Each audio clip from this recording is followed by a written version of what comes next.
हरि ओम गुरुर्ब्रह्मा गुरुर्विष्णु गुरुर्देवो महेश्वर गुरु साक्षात् परब्रह्म तस्मै श्री गुरवे नमः। शान्ताकारं भुजगशयनं पद्मनाभं सुरेशं विश्वाधारं गगनसदृशं मेघवर्णं शुभांगं लक्ष्मीकान्तं कमलनयनं योगिभिर्ध्यानगम्यं वन्दे विष्णु भवभयहरं सर्वलोकैकनाथं महं। या कुन्देन्दुतुषारहारधवला या शुभ्रवस्त्रामृता या वीणावरदण्डमण्डितकरा या श्वेतपद्मासना या ब्रह्माच्युतशङ्करप्रभुदिवे देवे सदा वन्दिता सा मां पातु सरस्वती भगवती निशेषजाड्यापः।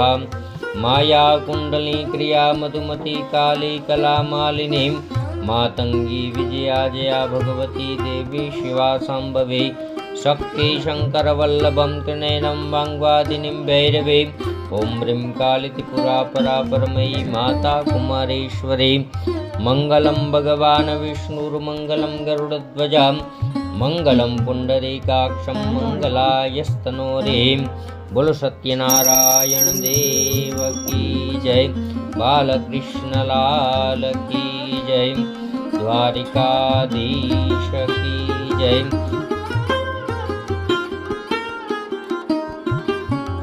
श्री सुतजी उवाच एकदा नैमिषारण्ये ऋषये शौनकादय प्रपुञ्चे सर्वे मुनिं पौराणिकं खलु व्रतेन तपसा केन प्राप्यते वाञ्छितं फलं तत्सर्वं श्रोतुमिच्छामि कथवश्य महामुने। श्री सुतजी उवाच एक वखत नैमिषार नामना जंगलમાં 88,000 ઋષિમુનિઓ ભેગા મળી ભગવાનનું તપ અને ધ્યાન કરે છે। પ્રધાન ઋષિ તરીકે સુતજી મહારાજ બિરાજમાન છે અને બધા પ્રશ્ન પૂછે છે કે ભગવાનનું એવું કોઈ વ્રત અમને બતાવો કે જેનાથી કરી મનની મનોકામનાઓ પરિપૂર્ણ થાય અને મનમાં જે ઈચ્છેલા ફળ હોય એ ભગવાન પ્રાપ્ત કરાવે। વિશેષ કરીને કળિયુગમાં જ્યારે મનુષ્ય દુઃખી છે ત્યારે ફળ આપનારું કોઈ વ્રત હોય તપ હોય તો અમને બતાવો। સુતજી મહારાજને 88,000 ઋષિમુનિએ આવો સુંદર પ્રશ્ન પૂછ્યો છે। ભારતની ભૂમિ ઉપર પવિત્ર એવા જંગલો આવેલા છે જેમાં જે ભગવાનને આપણે પ્રાપ્ત કરવા હોય એ જંગલમાં આપણે તપ કરવા જવું પડે। જેમ કે માતાજીને પ્રસન્ન કરવા હોય તો અર્બુદારણ્ય નામનું અરણ્ય એટલે જંગલ, અર્બુદારણ્ય નામનું જંગલ છે। મનોકામના પરિપૂર્ણ કરવી હોય તો કામિકારામ નામનું જંગલ છે। અદ્વૈત ભગવાનને માનતા હોય તો અદ્વૈતારણ્ય નામનું જંગલ છે, ત્યાં તપ કરવા જવું પડે। અને ભગવાનને જાણવાની ઈચ્છા હોય તો નૈમિષાર નામનું જંગલ છે। નૈમિષનો અર્થ થાય જાણવું, અરણ્ય એટલે જંગલ। આ ઋષિમુનિઓ ભગવાનને જાણવા માટે ભેગા થયા છે એટલે આ જંગલ છે નૈમિષારણ્ય। સુતજી મહારાજને 88,000 ઋષિમુનિઓએ આ પ્રશ્ન પૂછ્યો। સુતજી મહારાજ કહે છે તમે જે પ્રશ્ન પૂછો એવું એક વ્રત છે કે જે નારદજીએ ભગવાન પાસેથી જાણ્યું હતું એ હું તમને કહું છું, તમે સાવધાન થઈને શ્રવણ કરો। એકદા નારદો યોગી પરાનુગ્રહ કાંક્ષયામ પર્યટન વિદા લોકે મૃત્યુલોકે મુપાગતમ તતો દ્રષ્ટા જના સર્વે નાના કલેશમુત્પન્ના પુનર્જન્મની દુઃખ કર્મભીમ। સુતજી મહારાજ કહે છે એક વખત નારદજી બધા લોકમાં ફરવા નીકળ્યા છે। નારદજીનું કામ સતત ફરવાનું છે। નારદજીનું કોઈ એક સ્થાન નથી। ઉપરના 7 લોક છે એમાં નારદજી ફેર્યા છે, સ્વર્ગલોક, જનલોક, તપલોક, મહલલોક, ગોલોક, સત્યલોક, વૈકુંઠલોક। ત્યારબાદ નીચે 7 લોક છે, અતલ, વિતલ, સુતલ, રસાતલ, મહાતલ, તલાતલ અને પાતાલ। આવા નીચેના 7 લોકમાં નારદજી ફેર્યા। 7 લોક ઉપર, 7 લોક નીચે અને મધ્યમાં વચોવચ આપણે જે રહી છીએ એને કીધો મૃત્યુલોક. મૃત્યુલોકમાં નારદજી આવ્યા. મૃત્યુલોક શું કામ? તો કે અહીંયા જેનો જન્મ થાય એનું મૃત્યુ નિશ્ચિત છે. શરીર સાથે આ જમીન ઉપર, આ પૃથ્વી પર કોઈ અમર રહી શકતું નથી. ભગવાને પણ મનુષ્ય અવતારે આ પૃથ્વી પર જન્મ લીધો તો એને પણ મૃત્યુનો સ્વીકાર કરવો પડ્યો હતો. તો આપણે તો સામાન્ય એવા મનુષ્ય છીએ. તો આ મૃત્યુલોકની અંદર નારદજી પધાર્યા. જોયું તો મૃત્યુલોકમાં કળિયુગ ચાલે છે અને લોકો ખૂબ જ દુઃખી છે. ઘણાને ખાવાનું નથી, ઘણાને રહેવાનું નથી. અંદરો અંદર ઝઘડા, કલહ, અનેક પ્રકારના રોગો અને પોતપોતાના કર્મની અનુસાર મનુષ્યો ફળ ભોગવે છે. આવા દુઃખી થયેલા લોકોને જોઈ નારદજીને મનમાં વિચાર આવ્યો કે મારે આ લોકોના દુઃખ દૂર કરવા જોઈએ. કારણ કે હું સાધુ કહેવાઉં. પરોપકારાય સાધુનામ, જે બીજા ઉપર પરોપકારની દ્રષ્ટિ રાખે એને સાધુ સંત કહેવાય. પછી એ સંન્યાસી હોય તોય ભલે અને સંસારી હોય તોય ભલે, જે બીજાનું ભલું કરે, જે બીજાનું સારું કરે એને સંત કહેવાય. પરોપકારાય સાધુનામ. નારદજી કે હું સંત કહેવાઉં, મારે આ લોકોના દુઃખ દૂર કરવા છે. મનમાં વિચાર કર્યો કે આનો રસ્તો કોની પાસેથી મળે. નારદજી બુદ્ધિશાળી છે. નારદજીએ મનમાં વિચાર કર્યો કે આ મનુષ્યને ઉત્પન્ન કરવાનું કામ બ્રહ્માજીનું છે. મુક્તિ આપવાનું અને વિનાશ સંહાર કરવાનું કામ એ ભગવાન શિવનું છે. અને જ્યાં સુધી મનુષ્ય જીવે ત્યાં સુધી એનું પાલન પોષણ કરવાનું કામ એ વિષ્ણુ ભગવાનનું છે. આમ બ્રહ્મા, વિષ્ણુ અને મહેશ ત્રણેય દેવતાઓના કાર્યો છે. બ્રહ્માજી મનુષ્ય ઉત્પન્ન કરે, વિષ્ણુ ભગવાન પાલન પોષણ કરે અને શિવ છે મુક્તિ આપે. નારદજીએ વિષ્ણુ ભગવાન પાસે જવાનું નક્કી કર્યું છે અને વિષ્ણુ લોકમાં નારદજી જાય છે. ભગવાનને જોયા છે. ચારેય બાજુ પાણી છે. પાણીની અંદર શેષનાગની શૈયા ઉપર ભગવાન નારાયણ વિષ્ણુ પરમાત્મા સૂતા છે. નારદજીએ ભગવાનના સ્વરૂપનું વર્ણન કર્યું. સશંખ ચક્રમ સકિરીટ કુંડલમ સપીત વસ્ત્રમ સરસિરોહેક્ષણમ સંહાર વક્ષસ્થલમ કૌસ્તુભી સ્ત્રિયમ નમામિ વિષ્ણુ શિરસા ચતુર્ભુજમ. ભગવાને ચતુર્ભુજ 4 હાથવાળું સ્વરૂપ ધારણ કર્યું છે. એક હાથમાં શંખ, એક હાથમાં ચક્ર, એક હાથમાં ગદા, એક હાથમાં પદ્મ એટલે કમળ ધારણ કર્યું છે. પીળા પિતાંબર પહેર્યા છે. વનની વિભૂષિત માળાઓ પહેરી છે. સોનાનું મુગુટ, એમાં મોરનું પીછું પધરાયું છે. શેષનાગની શૈયા ઉપર આવા સુંદર ભગવાન સૂતા છે. અને નારદજીએ ભગવાનના સ્વરૂપનું વર્ણન કરી અને ભગવાનની પ્રાર્થના કરી છે. નારાયણમ નમસ્કૃત્યમ નરમ ચૈવ નરોત્તમમ દેવીમ સરસ્વતીમ વ્યાસઃ તતો જયમુદીરેત. ભગવાન નારાયણની સ્તુતિ કરી. નાર એટલે પાણી, અયન એટલે રહેઠાણ. સંસ્કૃતમાં પાણીને નાર પણ કહેવાય. એટલે ભગવાનનું એક રહેઠાણ પાણીમાં પણ છે. એટલે ભગવાનનું નામ છે નારાયણ. નાર એટલે પાણી, અયન એટલે રહેઠાણ. નારાયણ ભગવાનની સ્તુતિ કરી ભગવાન પ્રસન્ન થયા. પધારો નારદજી, શા માટે પધાર્યા છો? તમે કંઈક ચિંતામાં લાગો છો. નારદજી કે હે ભગવાન, તમે તો બધું જાણો છો, છતાં શું કામ પૂછો છો? છતાં પણ નારદજી કહે છે કે હું પૃથ્વી પર ગયો હતો, ત્યાં લોકો અનેક જાતના દુઃખોથી પીડાય છે. ત્યાં કળિયુગ ચાલે છે. એ લોકોના દુઃખ મારાથી જોવાના નહીં. અને કળિયુગમાં ફળ આપનારું કોઈ વ્રત હોય, તપ હોય, જપ હોય તો એવો કોઈ રસ્તો મને બતાવો. ભગવાન પ્રસન્ન થયા કે હે નારદજી, પોતાના માટે, પોતાના સ્વાર્થ માટે તો બધા કરે, પણ તમે તો બીજાના ભલા માટે, પરોપકાર માટે આવો સુંદર એવો પ્રશ્ન પૂછ્યો છે. એટલે ભગવાન કે હું અવશ્ય ઉત્તર આપીશ. ભગવાન પોતાના મુખેથી કહે છે કે હે નારદજી, સત્ય, દયા, દાન અને તપ, આ 4 પગ ઉપર આ જગત ટકેલું છે. એમાં સત્યમાં ઘણી શક્તિ. ભગવાન કહે છે મારો જ અંશ અને મારું જ સ્વરૂપ એવા ભગવાન સત્યનારાયણનું વ્રત છે. સત્યનારાયણમ દેવમ વ્રતમમ તેન સર્વે મનુષ્યાણામ મનોવાંછિતમ ફલમ પ્રાપ્યતે. હે નારદજી, જે કોઈ મનુષ્ય શ્રદ્ધાથી મારું આ વ્રત કરશે એની દરેક મનોકામના હું કળિયુગમાં પરિપૂર્ણ કરીશ.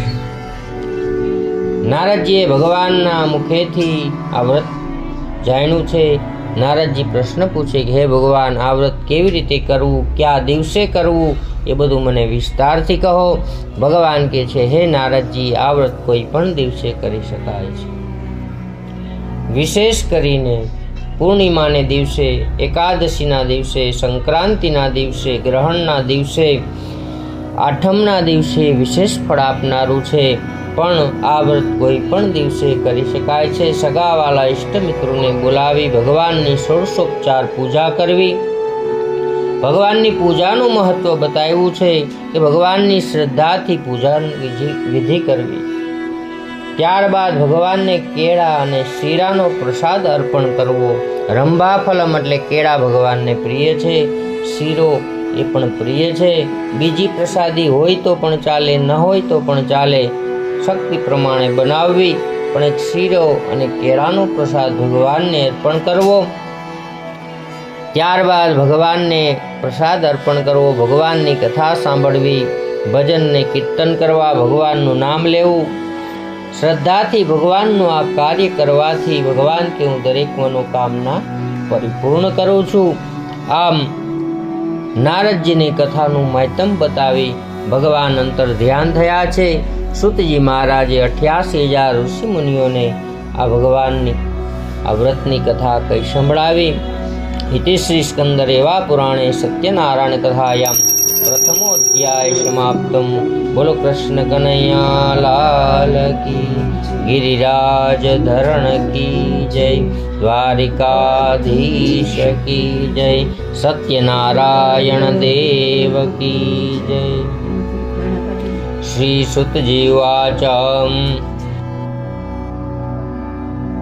કશ્ચિત કાશીપુરે રમ્યે વ્યાપ્સનો નિત્ય બ્રાહ્મણો શતાનંદો નામો ભવત.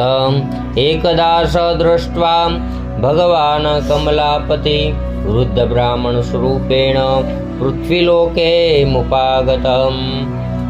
સુતજી મહારાજે 88,000 ઋષિ મુનિઓને આ ભગવાન સત્યનારાયણની કથાનું માધ્યમ બતાવ્યું. 88,000 ઋષિ મુનિઓ જાણવા માટે ભેગા થયા છે. કીધું કે તમે વ્રત તો બતાવ્યું, પણ પૃથ્વી પર આ વ્રત કોણે કોણે કર્યું અને ભગવાને એને શું ફળ આપ્યું, એ ભગવાનની કથા અમારે સાંભળવી છે. ત્યારે સુતજી મહારાજ કહે છે કે હું તમને કથા કઈ સંભળાવું. એક વખત કાશી એવી પવિત્ર નગરીમાં સતાનંદ નામનો એક બ્રાહ્મણ રહે છે. સતાનંદ નામનો બ્રાહ્મણ ખૂબ જ સંતોષી છે. ભીખ માગી અને પોતાનું જીવન ચલાવે છે. ક્યારેક ભિક્ષામાં મળે છે, ક્યારેક મળતું પણ નથી. ભૂખો સૂઈ જાય છે, પણ ભગવાનનો પરમ ભક્ત છે. ખાવાનું મળે કે ન મળે, પણ ભગવાનની ભક્તિ મૂકતો નથી. ભક્તની દયા ભગવાનને આવે અને ભક્તની મદદ માટે ભગવાન વારંવાર પૃથ્વી પર આવ્યા છે. નરસિંહ મહેતા માટે, મીરાબાઈ માટે, ધ્રુવ, પ્રહલાદ માટે, ગોરા કુંભાર માટે, આવા હજારો ભક્તો માટે ભગવાન પૃથ્વી પર પધાર્યા છે. ભગવાને અવતાર ધારણ કર્યા છે. ભક્તને માટે ભગવાન પૃથ્વી પર આવે છે. સતાનંદ બ્રાહ્મણ પણ ભગવાનનો પરમ ભક્ત હતો. ભક્તની દયા ભગવાનને આવે. ભગવાન એક વૃદ્ધ બ્રાહ્મણનું સ્વરૂપ ધારણ કરી કાશી નગરીમાં પધાર્યા છે. સતાનંદ બ્રાહ્મણ પાસે જાય છે, પૂછે છે કે હે બ્રાહ્મણ, તું દુઃખી થઈ શું કામ ભટકા કરસ? તારા દુઃખનું કારણ શું છે? ત્યારે સતાનંદ બ્રાહ્મણ ભગવાનને ઓળખી શક્યો નથી, પણ વૃદ્ધ બ્રાહ્મણમાં વડીલ તરીકે નમસ્કાર કર્યા છે કે તમે મારા કરતાં મોટા છો, વડીલ છો, તમે કંઈક રસ્તો બતાવો. મારે ધન સંપત્તિ કાંઈ જોતું નથી. મને ખાવાનો રોટલો મળી જાય તો હું નિરાતે ભગવાનની ભક્તિ કર્યા રાખું. બીજું મારે કાંઈ જોતું નથી. સતાનંદ બ્રાહ્મણ ખૂબ જ સંતોષી હતો. વૃદ્ધ બ્રાહ્મણના સ્વરૂપમાં ભગવાન કહે છે કે હે સતાનંદ, તું ભગવાન સત્યદેવનું વ્રત કર. એ વ્રત કરવાથી તારી દરેક મનોકામના પરિપૂર્ણ થશે. ભગવાન પાસેથી વ્રતનો વિધિ વિધાન સાંભળ્યો છે અને મનમાં સંકલ્પ કરે છે કે હવેથી જે ભિક્ષા માગીશ અને જે કાંઈ દાન દ્રવ્ય દક્ષિણા પ્રાપ્ત થશે એનાથી ભગવાનની પૂજન સામગ્રી લઈશ અને ભગવાનનું આ વ્રત કરીશ. આવો મનમાં દ્રઢ સંકલ્પ કર્યો અને દૂર દૂર સુધી ભિક્ષા માગવા માટે જાય છે અને ભગવાનની દયાથી કરી શતાનંદ બ્રાહ્મણને ખૂબ જ દાન અને દક્ષિણા મળે છે. ખૂબ જ આનંદિત થયો. પોતાની શક્તિ પ્રમાણે ભગવાનની પૂજન સામગ્રી, ભગવાનનો પ્રસાદ લીધો છે અને ભગવાન સત્યનારાયણનું વ્રત કર્યું છે. વ્રતના પ્રભાવથી કરી શતાનંદ બ્રાહ્મણ પોતાના કુળમાં શ્રેષ્ઠ બન્યો, ધનવાન પુત્રવાન થયો છે અને ખૂબ જ સુખી થયો છે. સુતજી મહારાજે આ કથા કઈ સંભળાવી. 88,000 ઋષિમુનિઓ કહે છે હજી અમારે આગળની કથા સાંભળવી છે. આ કથા કરવાનો અધિકાર ભગવાને કોને કોને આપ્યો છે? સુતજી મહારાજ કહે છે કશ્ચિત કાશી પુરે રમ્યે કાષ્ઠપારો વિલોવ કાષ્ઠક્રેતા સમાગત. કાશી એવી એ જ પવિત્ર નગરીમાં કઠિયારો ભીલ જ્ઞાતિનો યુવક રહે. લાકડા કાપવાનો ધંધો કરે. લાકડા કાપી વેચી જે કાંઈ પૈસા મળે એનાથી ભગવાનના કામ કરે છે અને પોતાના કુટુંબનું ભરણ પોષણ કરે છે. ભગવાને આ કથાનો અધિકાર દરેક જ્ઞાતિ, દરેક વર્ણને આપ્યો છે. એક દિવસ આ કઠિયારો રાતના સમયે જંગલમાં લાકડા કાપવા જાય છે. ખૂબ જ ગરીબ છે. ક્યારેક સંતાનોને ભૂખા સુવડાવી દેવા પડે છે. રાત દિવસ કામ કરવું પડે છે. રાતના પણ લાકડા કાપે છે. લાકડા કાપતા કાપતા તરસ લાગી. ગામ તરફ જોયું પણ કોઈનું ઘર ખુલ્લું ન હતું. એક દીવો બળતો જોયો છે. ધીરે ધીરે હાલ્યો ગયો. ત્યાં જઈને જોયું તો આ કાશી નગરીમાં સતાનંદ બ્રાહ્મણનું ઘર હતું અને ત્યાં ભગવાન સત્યનારાયણની કથા હાલે. ભગવાનની કથા હાલતી હતી. પાણી પણ માંગ્યું નથી. કથા સાંભળવા બેસી ગયો. લાકડાનો ભારો મૂક્યો. મોડી રાત્રે કથા પૂરી થઈ. સતાનંદ બ્રાહ્મણે કઠિયારાને પ્રસાદ આપ્યો. કઠિયારો પૂછે છે આ ક્યાં ભગવાનનું વ્રત કરો છો? સતાનંદ બ્રાહ્મણ બધું સમજી ગયા. કીધું કે હું પણ તારી જેમ દુઃખી હતો, પણ મેં જ્યારથી ભગવાનનું આ કાર્ય કર્યું છે હું સુખી થયો છું. કઠિયારાને ભગવાનનો પ્રસાદ આપ્યો અને વ્રતનો વિધિ વિધાન સંભળાવ્યો છે. કઠિયારાએ પણ મનમાં સંકલ્પ કર્યો કે હું પણ આ ભગવાનનું વ્રત કરીશ. ઘરે જાય છે. આખી રાત નીંદર આવતી નથી. માણસને સુખમાં પણ નીંદર ના આવે, દુઃખમાં પણ નીંદર ના આવે. અઢળક રૂપિયો હોય તો રૂપિયાની ચિંતામાં નીંદર ના આવે અને દુઃખ હોય, કરજ થઈ ગયું હોય માથે તો પણ નીંદર ના આવે. કઠિયારાને સુખ દુઃખ ભેગા થયા. સુખ એનું છે કે વ્રત જાણવા મળ્યું, પણ દુઃખ એનું છે કે પૈસા નથી. પૈસા વગર ભગવાનનું આ કાર્ય કેવી રીતે કરવું? આખી રાત વિચાર કરે. સવારે વહેલા ઉઠી સંકલ્પ કર્યો અને મનમાં દ્રઢ સંકલ્પ કર્યો કે હવેથી આ લાકડા જે વેચીશ અને જે કાંઈ પૈસા મળશે એમાંથી હું ભગવાનની પૂજન સામગ્રી લઈશ અને ભગવાનની આ કથા કરીશ. નગર શેઠો રહેતા હતા ત્યાં ભારો વેચવા જાય છે. ભગવાને જે લાકડા હતા એ સુખોડ અને ચંદનના બનાવી દીધા. ભગવાને કિંમતી લાકડું બનાવી દીધું છે. વેચ્યું, ખૂબ જ પૈસા આવ્યા છે.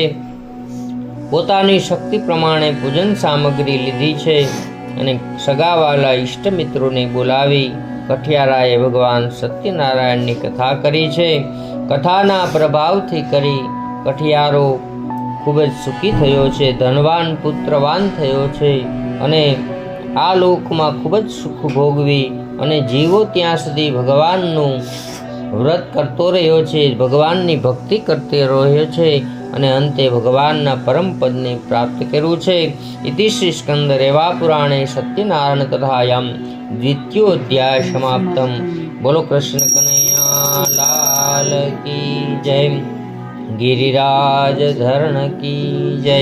દ્વારિકાધીશ કી જય. સત્યનારાયણ દેવ કી જય. શ્રી સુતજી ઉવાચ પુનરગ્રે પ્રવક્ષ્યામિ શુષ્ણુ મુનિસપ્તમાં પુરા ચ ઉલ્કામુખો મહારાજો જીતેન્દ્રિયં સત્યવાદી દેવાલયં પ્રતિદિને દિને દિને ધનમ દત્વા શંતયો સુધી તસ્ય ભાર્યા પ્રમુગ્ધા સરોજવદના સતે ભદ્રશીલા નદી તીરે સત્યસ્ય વ્રજમાતરત. શ્રી સુતજી ઉવાચ એક વખત સુતજી મહારાજ કે છે, પૂર્વે ઉલ્કામુખ નામના એક રાજા હતા. આ રાજા પ્રજાપાલક છે. પ્રમુગ્ધા નામની રાણી એ પણ ધર્મપરાયણ છે. ક્ષત્રિય રાજાની કથા આવી છે. તો ઉલ્કામુખ રાજા અને પ્રમુગ્ધા રાણી ભદ્રશિલા નદીના કિનારે ભગવાન સત્યનારાયણનું વ્રત કરે છે. આ કથાની અંદર ઉલ્કામુખ રાજાના 3 ગુણ બતાવવામાં આવ્યા છે કે રાજા જીતેન્દ્રિય છે, સત્યવાદી છે અને દેવાલય પ્રતિ છે. જીતેન્દ્રિય કોને કહેવાય તો કે જેણે ઇન્દ્રિયો ઉપર જીત મેળવી છે એને જીતેન્દ્રિય કહેવાય. કામ, ક્રોધ, મદ, લોભ, માયા, મચ્છર, વેર, ઝેર, તારું મારું, કલત્ર વિકત્ર, હાથ, પગ, નાક, આંખ આ બધી ઇન્દ્રિયો છે.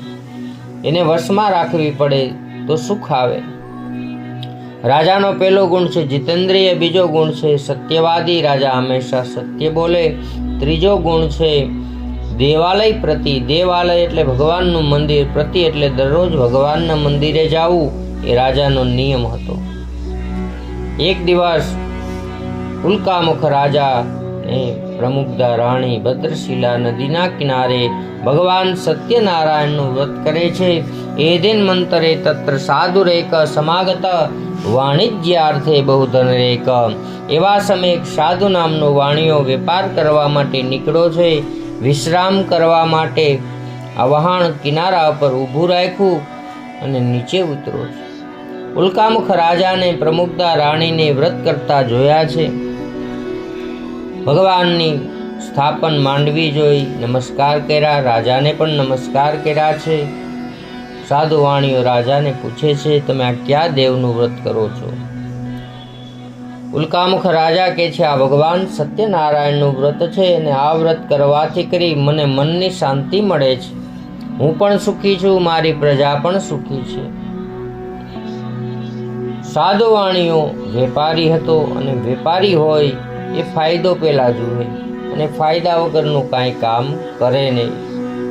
સાધુ વાણીઓ રાજાને કહે છે કે મનની શાંતિ તો સમજ્યા, પણ આ વ્રતથી બીજો કાંઈ ફાયદો થાય કે નહીં? ઉલ્કામુખ રાજા કહે છે, હે સાધુ વાણિયા, ભગવાને કીધું છે કે જો મારું આ વ્રત તમે શ્રદ્ધાથી કરો તો બંધનમાં હોય બંધન મુક્ત બનાવવું, રોગમાં હોય રોગ મુક્ત બનાવવું, સંપત્તિ ન હોય સંપત્તિવાન બનાવવું, સંતતિ એટલે કે સંતાન ન હોય તો સંતાન સુખ પણ પ્રાપ્ત કરાવવું. સાધુ વાણિયાએ આવું વાક્ય સાંભળી કીધું કે હે રાજન, મારી પાસે ધન સંપત્તિ અઢળક છે, ખાવાનું ખૂબ છે, પણ પાછળ ખાવા વાળું કોઈ છે નહીં. મમાપી સંતતિર નાસ્તિ, મારે સંતાન નથી. જો આ ભગવાનનું કાર્ય કરવાથી મારે ત્યાં સંતાન સુખ પ્રાપ્ત થાય તો હું ભગવાનનું આ વ્રત અવશ્ય કરીશ. સાધુ વાણિયાએ રાજા પાસેથી વ્રતનો વિધિ વિધાન જાણ્યો અને વેપારે જવાનું પડતું મૂકી ઘરે પાછો ફેર્યો છે. લીલાવતી નામની પોતાની પત્નીને વ્રતની બધી વાત કરી છે. એ પણ ધર્મપરાયણ. પતિ પત્નીએ ભગવાનને પ્રાર્થના કરી કે હે ભગવાન, અમારે ત્યાં જો પારણું બંધાશે તો અમે તમારું આ વ્રત પરિપૂર્ણ કરશું. આવી ભગવાનની માનતા કરી છે અને ભગવાનને પ્રાર્થના કરી છે. દિવસો વીતવા લાગ્યા અને ભગવાનની દયાથી કરી સાધુ વાણિયાને ત્યાં દીકરી રત્નનો જન્મ થાય છે. દીકરીનો જન્મ થયો, સંતાન સુખ પ્રાપ્ત થયું. સાધુ વાણિયો ખૂબ જ આનંદમાં આવી ગયો છે. દીકરીના નામકરણ સંસ્કાર કર્યા છે. 16 સંસ્કાર જે કરવામાં આવે એમાંથી નામકરણ સંસ્કાર એટલે કે નામ પાડવું એવું દીકરીનું નામ પાડ્યું છે. કલાવતી એવું નામ રાખ્યું. દીકરી દિવસે દિવસે મોટી થવા લાગી છે. જેવા નામ એવા એનામાં ગુણ છે. દરેક કાર્ય કરવાની એનામાં કલા છે. કલાવતી દીકરીને મોટી થઈ ગઈ જોઈ માએ એકવાર સાધુ વાણિયાને કીધું છે કે હવે આપણે ભગવાનની જે પૂર્વે માનતા કરેલી એ હવે પરિપૂર્ણ કરવી જોઈએ. હવે આપણી દીકરી પણ મોટી થઈ ગઈ છે.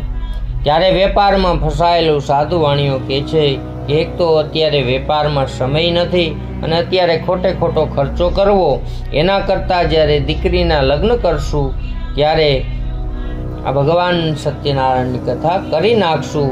આમ એક ખર્ચે બે કામ થઈ જશે. આમ લોભથી કરી પત્નીને મનાવી, ભગવાનને મનાવ્યા છે. દિવસો વીતવા લાગ્યા. દીકરીને વધતા વાર નથી લાગતી. દીકરી ક્યારે ઉંમર લાયક થઈ જાય એ પણ ખબર રહેતી નથી. સગાવાલા ઇષ્ટમિત્રોને બોલાવ્યા છે. દીકરી માટે મૃત્યુ ગોતવા મોકલ્યા છે. રત્નસારપુરી નગરીમાંથી વણિક યુવાનને પસંદ કરી દીકરીનું વેવિશાળ કર્યું છે અને ત્યારબાદ સાધુ વાણિયાએ દીકરી કલાવતીના ધામધૂમથી લગ્ન કર્યા છે. દુર્ભાગ્યને કારણે લગ્ન સમયે પણ સાધુ વાણિયો ભગવાનની કથા કરવાનું ભૂલી જાય છે. અહીં દુર્ભાગ્ય શબ્દ વાપર્યો છે કારણ કે બધું હોવા છતાં, પૈસા હોવા છતાં, સમય હોવા છતાં પણ ભગવાનનું કામ કરી શક્યો નથી. એના ભાગ્યમાં નહોતું, દુર્ભાગ્ય બતાવ્યું છે. ભગવાન ક્રોધાયમાન થયા. ભગવાને શ્રાપ આપ્યો, દારુણમ દુઃખમ ભવતું, ખૂબ જ કઠિન એવું દુઃખ મળે. ભગવાનનું ઋણ માથે રાખ્યું છે. ત્યારબાદ સમય વીતી ગયો, વર્ષો વયા ગયા. ત્યારબાદ સાધુ વાણિયો જમાઈને સાથે લઈ અને વેપાર કરવા પણ નીકળી જાય છે. ચંદ્રકેતુ રાજાના નગરમાં વેપાર કરવા માટે જાય છે. શાંતિથી વેપાર કરે છે, અઢળક રૂપિયા કમાય છે. પણ ભગવાનનો શ્રાપ માથે લીધો છે. ભગવાન કે મારું ઋણ તમારા ઉપર બાકી હોય તો હું ગમે તે રસ્તેથી વસૂલ કરી લઉં. ભગવાને માયા કરી છે. ચંદ્રકેતુ રાજાના નગરમાં બે ચોર રહે છે. આ બે ચોર એક દિવસ વિચાર કરે કે રોજ ચોરી કરવી ને બીક રાખવી એના કરતાં એક દિવસ રાજાનો ખજાનો તોડી લઈ અને ધનના પોટલા ભરી લે એટલે આખી જિંદગી બેઠા બેઠા ખાવાનું જ રહે. આવો વિચાર કરી બે ચોર રાતના સમયે સિપાહીઓને સૂકેલા જોયા. ચંદ્રકેતુ રાજાનો ખજાનો તોડ્યો છે, ધનના પોટલા ભરી લીધા. અવાજ થયો અને સિપાહીઓ જાગી જાય છે. ચોર લોકો પોટલા લઈ અને ભાગ્યા છે. પાછળ સિપાહીઓ ઘોડે સવાર થઈ પાછળ દોડ્યા. ઘણે દૂર સુધી ચોર લોકો દોડ્યા. હવે મનમાં વિચાર કરે છે કે આપણે દોડીને જાય છે, સિપાહીઓ ઘોડા ઉપર આવે છે, હમણાં આપણને પકડી લેશે અને આપણે રાજાનો દ્રોહ કર્યો છે અને રાજાના દ્રોહીને મોતની સજા હોય. અને જ્યાં મોત શબ્દ સામે આવ્યો એટલે ભગવાન યાદ આવ્યા. કોઈ પણ મનુષ્ય હોય સામે મોત દેખાય એટલે બીજું કાંઈ યાદ આવતું નથી, એક ભગવાન જ યાદ આવે. બધું ભૂલાઈ જાય છે. મોત સામે દેખાય એટલે ભગવાન યાદ આવે. ચોર લોકોએ પણ ભગવાનને યાદ કર્યા. ભજે એના ભગવાન છે, ચોરનાય ભગવાન છે, સાહુકારનાય ભગવાન છે. જે ભજે એના ભગવાન. ચોર લોકો પણ અંતે મનુષ્ય છે, અવળા માર્ગે કર્મોના હિસાબે ચડી જાય છે. ચોરે ભગવાનને પ્રાર્થના કરી કે હે ભગવાન, અમને આ મોતમાંથી ઉગારો. હવે અમે કોઈ દિવસ ચોરી નહીં કરીએ, મહેનત કરીને ખાશું, પણ અમને આ મોતમાંથી ઉગારો. હૃદયની ભાવનાથી પ્રાર્થના કરી ભગવાને એની અરજી સ્વીકારી અને બુદ્ધિ સુજાડી કે તમે આ પોટલા લઈ અને દોડો છો એટલે દોડી શકતા નથી. પોટલા મૂકી અને સંતાઈ જાઓ. ભગવાને આવી બુદ્ધિ સુજાડી. ચોર લોકોએ એ પ્રમાણે કર્યું છે. ધનના પોટલા મૂકી સંતાઈ ગયા છે. સિપાહીઓ આવ્યા, જોયું તો ચોર ક્યાંય દેખાતા નથી, પણ પોટલા જોયા છે. સિપાહીઓએ વિચાર કર્યો કે આપણે આને જ પકડી જાય. બે જણા જે સૂતા હતા અને પોટલાની બાજુમાં, નહીતર રાજા આપણને દંડ આપશે, આપણે સૂઈ ગયા હતા. આવો વિચાર કરી બે જણાને ઉઠાડ્યા છે. અરે તમે એક તો રાજાની ચોરી કરી છે, ઉપર જતા શાંતિથી સૂતા છો. આ સાધુવાણીઓને જમાઈ હતા. સાધુવાણીઓ કહે છે અમે તો વેપારીઓ છીએ, અમે ચોરી ન કરીએ, અમે તો પ્રામાણિકતાથી વેપાર કરીએ છીએ, નીતિથી વ્યાપાર કરીએ છીએ. પણ ભગવાનની માયા હતી, સિપાહીઓ એનું કોઈ સાંભળતું નથી. રાજા પાસે હાજર કર્યા છે, બેડીઓ પહેરાવી છે. ચંદ્રકેતુ રાજા કહ્યા બે પાસે જેટલું ધન હોય એ બધું જપ્ત કરી લ્યો, એ બધું ચોરીનું જ હશે અને બેયને જેલમાં પૂરી દો. આમ સાધુવાણી અને જમાઈને જેલમાં પૂરવામાં આવ્યા છે. નહોતું ત્યાંથી દુઃખ આવ્યું. આ બાજુ લીલાવતી અને કલાવતી મા દીકરી એકલા હતા, એટલે ભગવાનની યાત્રા કરવા માટે નીકળી જાય છે. મા દીકરી યાત્રા કરવા ગઈ, પાછળથી ઘરમાંથી ચોર બધું લૂંટી જાય છે. ઘર આખું ખાલી છે, અનાજનો દાણો પણ રહેવા દીધો નથી, અનાજ પણ લૂંટી જાય છે. ઘર આખું ખાલી કરી નાખ્યું.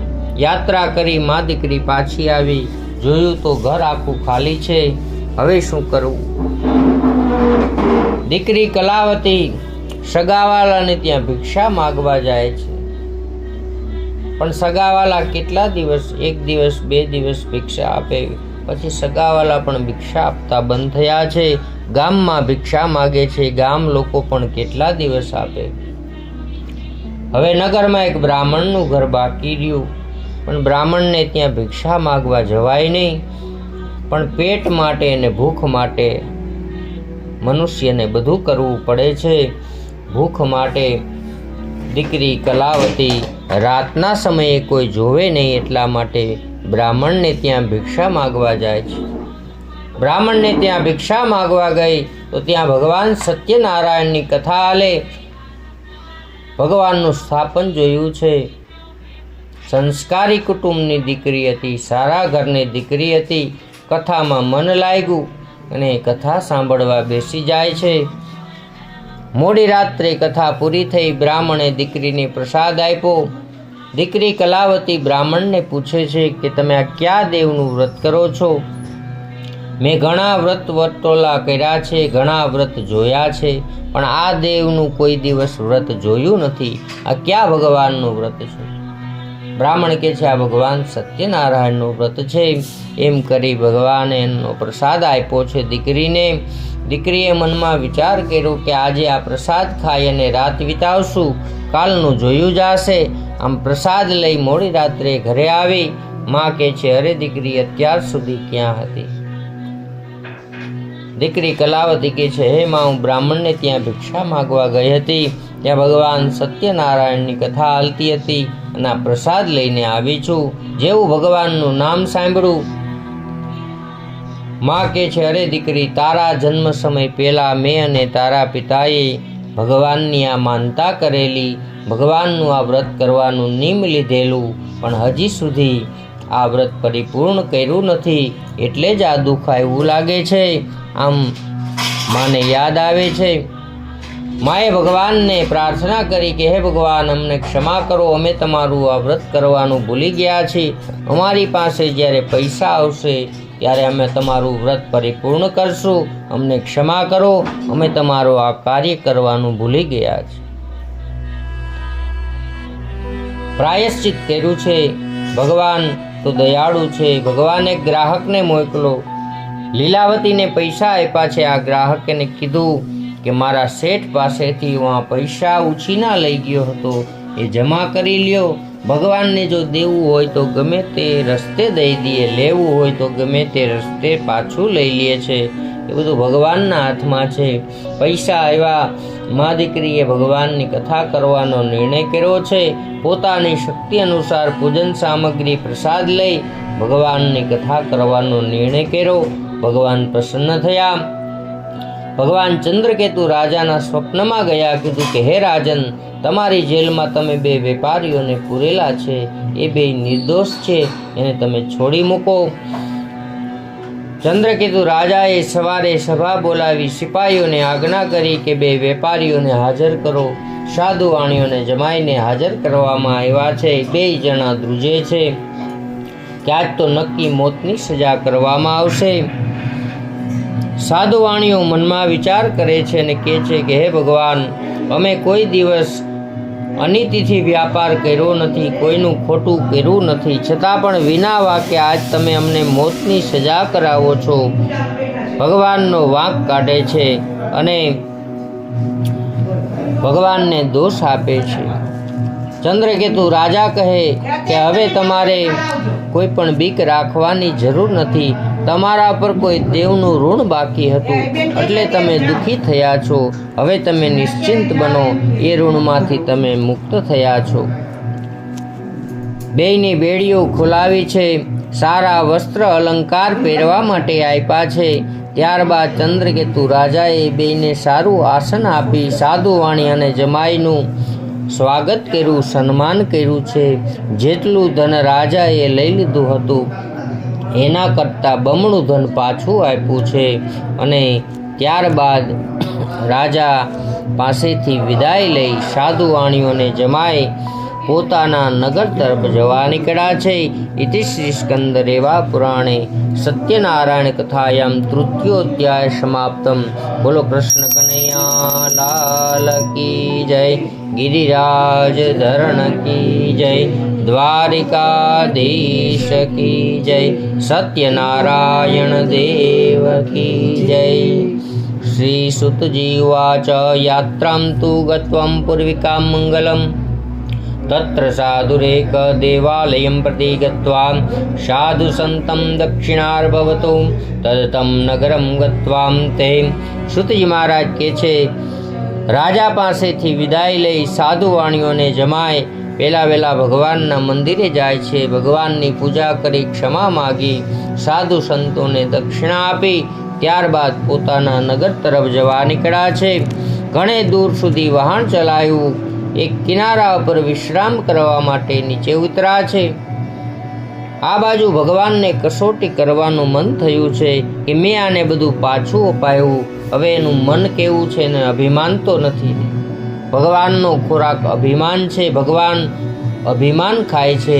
જેણે અભિમાન કર્યું એનું જે પરિણામ છે આપણે બધા જાણીએ છીએ. ભગવાનનો ખોરાક અભિમાન છે. ભગવાન પરીક્ષા લેવા માટે યતિ સંન્યાસીનું સ્વરૂપ ધારણ કરી કિનારા પર આવ્યા અને સાધુવાણિયા પાસે જાય છે. પૂછે છે કે હે સાધુવાણિયા, તારા વહાણમાં શું ભર્યું છે? સાધુવાણીઓ મનમાં વિચાર કરે છે કે આવો પ્રશ્ન કેમ કર્યો, ખૂબ જ બુદ્ધિશાળી છે. મનમાં વિચાર કર્યો કે આ સંન્યાસીના સ્વરૂપમાં ચોર લૂંટારો હોય અને સાચું કહી દઉં કે આમાં ધન ભર્યું છે તો મારું ધન બધું લઈ જાય. આવો વિચાર કરી ખોટું બોલ્યો કે મારા વહાણમાં તો વેલા પાંદડા ને ઘાસ ભર્યા છે, તમારે કંઈ લઈ લીધા જેવું છે નહીં. ખોટું બોલ્યો એનો વાંધો નથી. ઉપર જતા સંન્યાસીનું અપમાન કર્યું કે હે દંડી સંન્યાસી, તમારે આવી મોહમાયામાં ફસાવાની શું જરૂર છે? તમે તો સંન્યાસી કહેવાઓ. સંન્યાસીનો ધર્મ છે કે જંગલમાં રહેવાનું, પૃથ્વી પાથરનું, આકાશ ઓઢવાનું, પાણા ઓશિકા ફળ ફૂલ ખાવાના, ભગવાનની ભક્તિ કરવાની, તમારે લક્ષ્મીને અડાય પણ નહીં. આ બધા સંન્યાસીના નિયમો છે. આવું કઠોર વચન કહ્યું છે. સન્માન તો ન કર્યું, ઉપર જતા અપમાન કર્યું છે. ન કહેવાના વેણ કીધા. યતિ સંન્યાસીના સ્વરૂપમાં ભગવાન કહે છે સત્યમ ભવતુ તે વચ, તું જે કાંઈ બોલ્યો એ બધું સાચું હશે. આમ કહી ભગવાન એક વૃક્ષની નીચે બેસી ગયા. થોડી વાર પછી સાધુવાણીઓ વહાણમાં જાય છે. જોયું તો જ્યાં ધન હતું ત્યાં ઘાસ વેલા ને પાંદડા બની ગયા છે. મૂર્છા આવી ગઈ, નીચે પડી ગયો. આ બધું જોયું છે, મૂર્છિત થઈ ગયો. થોડી વાર પછી ભાનમાં આવ્યો ને રોવા લાગ્યો. અરે મારું ધન ક્યાં ગયું? માંડ રાજા પાસેથી મળ્યું હતું એ પાછું આવેલું ગયું. હવે હું શું કરીશ? સાધુવાણીયાનો જમાઈ કે છે સસરાજી, તમે રોવાનું બંધ કરો. આપણા હાથમાં હતું એ કોઈ લઈ ગયું, પણ ભાગ્યમાં હશે કોઈ લઈ શકશે નહીં. ભાગ્યમાં હોય એ કોઈ છીનવી શકતું નથી. ભાગ્યમાં હશે તો પાછું મળશે. તમે પેલા સંન્યાસીનું અપમાન કર્યું એ કોઈ મહામુનિ લાગે છે, આપણે એની પાસે જાય જ્યાં ભગવાન બેઠા હતા. ત્યાં સાધુવાણીઓને જમાઈ જાય છે. ભગવાનના ચરણમાં દંડવત પ્રણામ કર્યા. ત્વમ માયા મોહિતમ સર્વે બ્રહ્માદિ ઋષિ.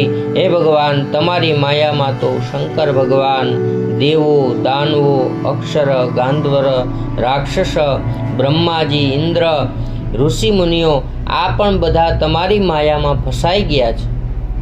એ પણ જો તમારી માયા ઓળખી શક્યા નથી તો અમે તો જન્મી અને મૃત્યુ પામી એવા પામર મનુષ્ય છીએ. અમે તમારી આ માયા કેવી રીતે ઓળખી શકીએ? ત્વમ માયા મોહિતમ સર્વે બ્રહ્માદિ ઋષિ. આમ કહી ભગવાનના ચરણમાં દંડવત પ્રણામ કર્યા કે હે ભગવાન, અમને ક્ષમા કરો. ભગવાનની ત્યાં ને ત્યાં પૂજા અને આરતી કરી છે. આરતી છે એ ગુજરાતી શબ્દ છે. સંસ્કૃતમાં એને આર્ત કહેવાય અને આર્તનું ગુજરાતી થાય પાપ. પાપ ઉતારવા માટે આપણે આરતી કરીએ છીએ. સાધુ વાણીએ જમાએ ભગવાનની આરતી કરી ક્ષમા માગી. ત્યારબાદ ભગવાને બધું ધન પાછું આપ્યું છે. ત્યાંથી આગળ પોતાના નગર તરફ જવા નીકળ્યા છે. નગર કિનારે વહાણ પહોંચતા સાધુ વાણિયાએ સેવકોને આજ્ઞા કરી કે ઘરે જઈ અને શુભ સમાચાર આપો કે સાધુ વાણીઓને જમાઈ ઘણું જ ધન કમાય ઘરે પાછા આવ્યા છે. સેવકો આજ્ઞા પ્રમાણે ઘરે જાય છે અને શુભ સમાચાર આપ્યા.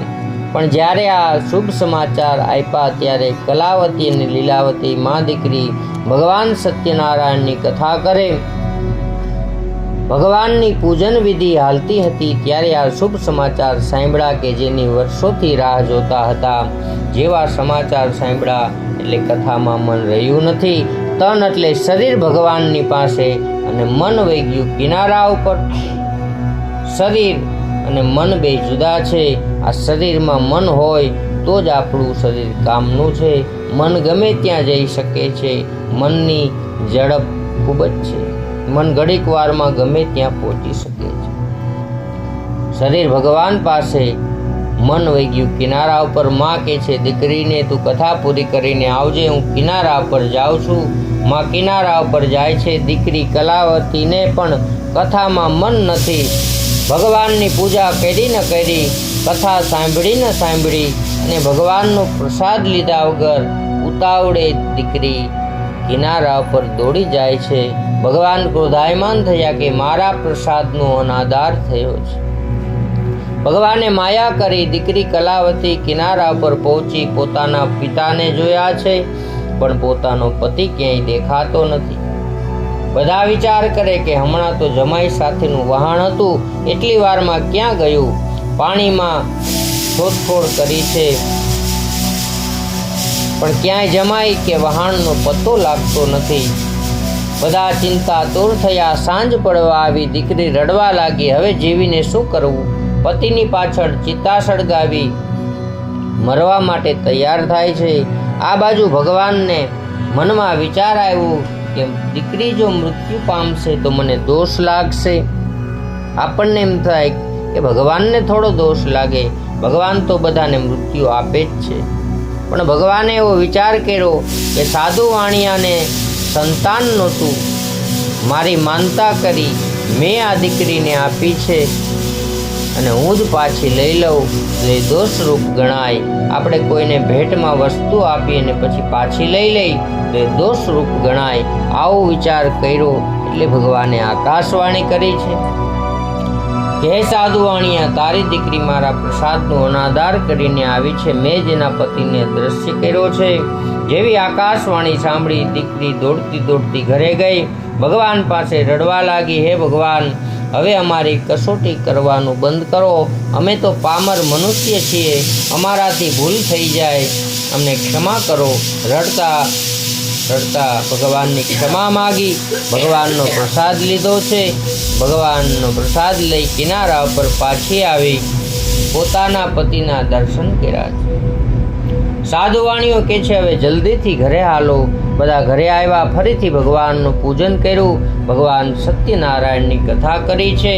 ત્યારબાદ જ્યાં સુધી સાધુ વાણીઓ જીવો ત્યાં સુધી દર પૂનમ અને દર સંક્રાંતિના દિવસે ભગવાનની કથા કરતો રહ્યો અને આખી જિંદગી ભગવાનની ભક્તિ કરી ખૂબ જ સુખ ભોગવી અંતે ભગવાનના ધામમાં ગયા છે.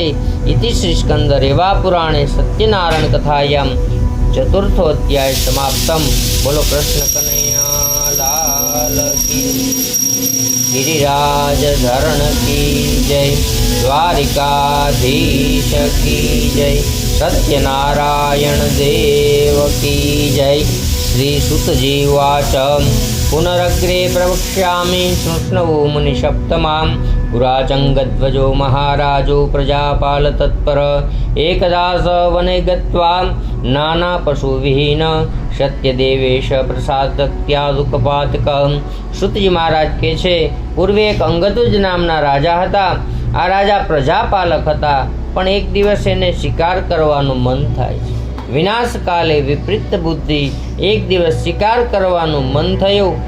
સિપાહીઓને સાથે લઈ જંગલમાં શિકાર કરવા જાય છે. અનેક નિર્દોષ પશુ પક્ષીઓને મારી નાખ્યા છે. રાજાએ એક હરણ જોયું. હરણ ગમી ગયું. હરણની પાછળ દોટ મૂકી છે. હરણ તો હાથમાં ન આવ્યું, પણ રાજા અંગતવજ સિપાહીઓથી જુદો પડી જાય. થાકી એક વડલાના વૃક્ષની નીચે બેઠો છે. ત્યાં જંગલમાંથી અવાજ સંભળાયો. જોયું તો જે જંગલના જે ગોવાળિયાઓ હતા એ ભગવાન સત્યનારાયણની કથા કરે છે. રાજાએ ભગવાનની માંડવી, ભગવાનનું સ્થાપન જોયું છે, પણ દૂરથી પણ નમસ્કાર કર્યા નથી. કોઈ પણ મંદિરની બાજુમાંથી આપણે નીકળી અને ત્યાં જવાનો સમય ન હોય તો દૂરથી નમસ્કાર કરી, પણ રાજાએ દૂરથી પણ નમસ્કાર કર્યા નથી. કથા પૂરી થતાં ગોવાળો રાજાને પ્રસાદ આપવા આવ્યા છે. રાજા પાસે પ્રસાદ મૂક્યો. રાજાએ પ્રસાદની સામું પણ જોયું નથી. મનમાં વિચાર કરે કે આ જંગલના ગોવાળો જંગલમાં ભટકતા હોય, ગાયોની સેવા કરતા હોય, આના પ્રસાદમાં કાંઈ ઠેકાણું હોય નહીં. હું એક રાજા કહેવાઉં, હું આ પ્રસાદ ખાઉં તો અભડાઈ જાઉં. આવું અભિમાન કરી અને પ્રસાદની નિંદા કરી અને પ્રસાદ લીધા વગર રાજા હાલતો થયો છે. એટલે પ્રસાદનો ત્યાગ પણ કર્યો. કોઈ પણ ભગવાનનો પ્રસાદ હોય, કોઈ પણ ધર્મ, પંથ, દેવી દેવતાનો કોઈ પણનો પ્રસાદ હોય, એનો અનાદર કરવો કે નિંદા કરવી એ પાપ ખૂબ જ મોટું બતાવવામાં આવ્યું છે. પ્રસાદની નિંદા પણ ન કરાય કે પ્રસાદ આવો છે તેવો છે. રસોઈની નિંદા થાય કે દાળમાં મીઠું ઓછું છે, શાકમાં મીઠું ઓછું છે, શાક કાચું છે, પણ પ્રસાદની નિંદા ન થાય. પ્રસાદ જેવો હોય એવો મોળો કે જેવો હોય એવો ખાઈ જવો જોઈએ. એનો સ્વીકાર કરવો જોઈએ. એનો અનાદર પણ ન થાય. એ નિંદા એ પણ પાપ સમાન છે અને એનો અનાદર એ પણ પાપ સમાન છે. રાજાએ ત્યાગ પણ કર્યો છે અને નિંદા પણ કરી છે, અને ભગવાનનો પ્રસાદ લીધા વગર રાજા હાલતો થઈ જાય છે. ભગવાન ક્રોધાયમાન થયા કે મારા પ્રસાદનો અનાદર ધિક્તમ નરમ પશુસનમ ભૂમિભાર રૂપ એવ ધર્મ હિતેશામ પશુ સમાનમ. ધર્મ વગરનો માણસ પૃથ્વી પર પશુ જેવો ગણવામાં આવ્યો છે. તો આપણામાં પશુમાં ફેર શું? પશુ ખાય પીવે અને આનંદ કરે સૂવે છે, અને આપણે ખાઈ પી અને આનંદ કરીને સૂઈ જાય. તો આપણામાં પશુમાં ફેર શું? તો આપણને મનુષ્ય જન્મ આપ્યો એનું પાછળનું કાંઈક તો કારણ હોય ને. તો પશુમાં આપણામાં ફેર એ છે કે મનુષ્ય અવતાર એટલે આપ્યો છે કે આપણે ભગવાનની ભક્તિ કરી અને આ જન્મ મરણના ફેરામાંથી છૂટી જાય. અને આ મનુષ્ય અવતાર જ એવો છે કે જેમાં તમે ભગવાનને પ્રાપ્ત કરી શકો. પણ આપણે અવળે માર્ગે ચડી ગયા, માયામાં ફસાઈ ગયા. તો આપણામાં પશુમાં ફેર જ ન રહ્યો. એ પણ ખાય પીવે અને સૂવે છે. તો મનુષ્ય જન્મ એટલે મેળ્યો છે કે ભગવાનની પ્રાપ્તિ માટે આ જન્મ મેળ્યો છે. અને એને પણ આપણે જો એડે અવતાર જવા દઈ તો પછી કાંઈ વધતું નથી. તો જેટલી થાય એટલી ભગવાનની ભક્તિ મનુષ્ય અવતારમાં થઈ શકે. પશુ કંઈ સમજી શકતા નથી, ભગવાનની ભક્તિ કરી શકતા નથી. તો ધર્મ હિતેશામ પશુ સમાનમ. રાજાએ આ નિંદા કરી, ભગવાનનો અપરાધ કર્યો. ભગવાને માયા કરી. બે સિપાહીઓ આવ્યા. અરે રાજા, તમે અહીં શિકાર કરવામાં મશગુલ છો, વાં આપણા રાજ્ય પર ચડાઈ થઈ છે, કેટલાયને મારી નાખ્યા છે, કેટલાયને બંદીવાન બનાવ્યા છે. તમારે જો જીવ બચાવવો હોય તો અહીંથી ભાગી જાઓ. જીવ તો બધાને વાલો હોય, રાજા હોય કે રંક હોય. જીવ બચાવવા અંગદવજ રાજા જંગલમાં ભટકતો થયો, ચીથર્યા લુગડા થઈ ગયા. ભટકતો એક ઋષિમુનિના આશ્રમમાં આવ્યો. ઋષિમુનિના આશ્રમમાં આવી અને ઋષિમુનિને પૂછે છે કે હું એક રાજા છું, અણધાર્યું આ દુઃખ આવ્યું, આ દુઃખનું કારણ શું છે? આ મનુષ્યનો મૂળ સ્વભાવ છે કે દુઃખ પડે એટલે કારણ ગોતવા નીકળે, સુખમાં ભગવાનને ભૂલી જાય છે. પણ જે સુખમાં પણ ભગવાનને સાથે રાખે તો એને દુઃખ આવે જ નહીં. દુઃખ પડ્યું, કારણ માંગ્યું કે હું એક રાજા છું, અણધાર્યું આ દુઃખ આવ્યું, આ દુઃખનું કારણ શું છે? ઋષિમુનિ કહે છે કે હે રાજન, તમે કોઈ દેવના પ્રસાદનો અપરાધ કર્યો છે, અનાદાર કર્યો છે? રાજાને યાદ આવ્યું કે મેં ગોવાળિયાઓનો પ્રસાદ નહોતો લીધો. ફરી પાછો ગોવાળો પાસે જાય છે, કે છે મને પ્રસાદ આપો. ગોવાળિયાઓ કે રોજ થોડો પ્રસાદ હોય, વર્ષમાં એક વખત અમે ભગવાનની કથા કરીએ ત્યારે ભગવાનનો પ્રસાદ બને. એમાં પણ ભગવાનની માયા હતી કે એક વર્ષ સુધી અંગદવજ રાજા ગોવાળો સાથે ગાયોની સેવા કરે તો એનો પાપનું પ્રાયશ્ચિત થાય. આમ ભગવાને પણ ગાયોની સેવા કરી છે. ગાયમાં દરેક દેવતાઓનો વાસ છે. ગાયોની સેવા કરવાથી પાપનું પ્રાયશ્ચિત થાય છે. અંગદવજ રાજાએ એક વર્ષ સુધી ગોવાળો સાથે ગાયોની સેવા કરી. એક વર્ષ પૂર્ણ થતાં ભગવાન સત્યનારાયણની ક્ષમા માગી, ભગવાનની કથા કરી છે, ભજનને કીર્તન કર્યા છે. ભગવાન પ્રસન્ન થઈ રાજાને બધું પાછું આપ્યું છે. ત્યારબાદ જીવો ત્યાં સુધી અંગદવજ રાજા ભગવાનની ભક્તિ કરતો રહ્યો છે ને અંતે ભગવાનના પરમ પદને પ્રાપ્ત કર્યું છે. સૂતજી મહારાજે 88,000 ઋષિમુનિઓને આ કથા કઈ સંભળાવી છે. સૂતજી મહારાજ કહે છે કે હવે જે લોકોએ પહેલા જન્મમાં ભગવાનનું કાર્ય કર્યું એનો બીજો જન્મ શું થયો એવું હું તમને સંક્ષિપ્તમાં કહું છું. તમે સાવધાન થઈને શ્રવણ કરો. સતાનંદો બ્રાહ્મણો સુદામા ભવત. સતાનંદ નામના બ્રાહ્મણ બીજા જન્મમાં સુદામા થયા. બીજા જન્મમાં પણ પ્રભુ ભક્તિ કરી અંતે વૈકુંઠમાં ગયા છે. ત્યારબાદ કઠિયારો બીજા જન્મમાં ગૃહ નામના રાજા થયા છે. બીજા જન્મમાં પણ પ્રભુ ભક્તિ કરી સત્યપુરમાં ગયા. ત્યારબાદ ઉલ્કામુખ નામના રાજા બીજા જન્મમાં દશરથ રાજા થયા છે. રંગનાથમ સંપૂજ્ય, રંગનાથ ભગવાનની પૂજા કરી અને બીજા જન્મમાં પણ ભગવાનના વૈકુંઠ લોકને પ્રાપ્ત કર્યું છે. ત્યારબાદ સાધુવાણીઓ બીજા જન્મમાં મયુરધ્વજ રાજા થયા છે. જેમ કર્ણ દાનેશ્વરી હતા, જેમ બલિરાજા દાનેશ્વરી હતા, એમ મયુરધ્વજ રાજા પણ દાનેશ્વરી હતા. જે કોઈ માગે એ બધું આપી દેતા. ભગવાન એની કસોટી કરવા માટે જાય છે. બ્રાહ્મણનું સ્વરૂપ ધારણ કરી રાજા મયુરધ્વજ પાસે અને કહે છે મને ભિક્ષા આપો. મયુરધ્વજ રાજા કહે છે માગો, જે માગો એ આપીશ. ત્યારે ભગવાન કહે છે કે તારે જો ભિક્ષામાં આપવું હોય તો તારું અડધું શરીર મને આપી દે. મયુરધ્વજ રાજાએ અડધું શરીર વેરાવી અને ભગવાનને અર્પણ કર્યું. આમ બીજા જન્મમાં પણ ખૂબ જ કસોટી ભોગવી અંતે સત્યપુરમાં ગયા છે. અને છેલ્લે અંગદવજ નામના રાજા પહેલા જન્મમાં ગોવાળિયાઓનો પ્રસાદનો અનાદાર કર્યો. બીજા જન્મમાં સ્વયંભૂ મનુ રાજા થયા છે. આ રાજાએ પોતાના રાજ્યમાં એવો નિયમ કર્યો કે જે કોઈ ભગવાનની ભક્તિ કરશે એનો કરવેરો લેવામાં આવશે નહીં અને કરવેરો માફ કરી દેવામાં આવશે.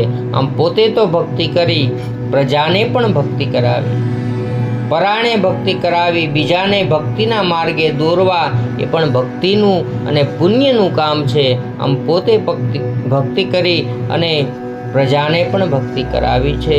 આમ બીજા જન્મમાં પણ પ્રભુ ભક્તિ કરી અંતે સત્યપુરમાં ગયા. સૂતજી મહારાજ કહે છે વિશેષ કરીને કળિયુગમાં ભગવાનનું નામ જપનું મહત્વ બતાવ્યું છે અને કળિયુગમાં આ ખૂબ જ ફળ આપનારું વ્રત છે. ભગવાનને કોઈ ઈશ કે, કોઈ ઈશ્વર કે, કોઈ સત્ય કે, કોઈ સત્યનારાયણ કે, ભગવાનના હજારો નામ છે. શક્તિ બધી એક છે. જે ભગવાનને માનતા હોય એ ભગવાનનું જેટલું નામ લેવાય એટલું નામ લઈ લેવાનું. આમ સૂતજી મહારાજે 88,000 ઋષિમુનિને નૈમિષાર નામના જંગલમાં આ ભગવાનની પાવન કથા કહી સંભળાવી છે. ઇતિ શ્રી સ્કંદ રેવા પુરાણે સત્યનારાયણ કથાયામ પંચમો અધ્યાય સમાપ્તમ. બોલો કૃષ્ણ કનૈયા લાલ કી જય, गिरिराज धरण की जय, गोवर्धन नाथ की जय, द्वारिकाधीश की जय, बालकृष्ण लाल की जय, अपने अपने मात पिता गुरुदेव की जय, कुलदेवी मात की जय. नमः पार्वती पदे हर हर महादेव हर. अच्युतं केशवं श्रीरामनारायणं श्रीकृष्णदामोदरं श्रीवासुदेवं हरि, श्रीधरं माधवं श्रीगोपीनाथवल्लभं श्रीजानकीनायकं श्रीरामचन्द्रं भजे. बोलो सत्यनारायण देव की जय.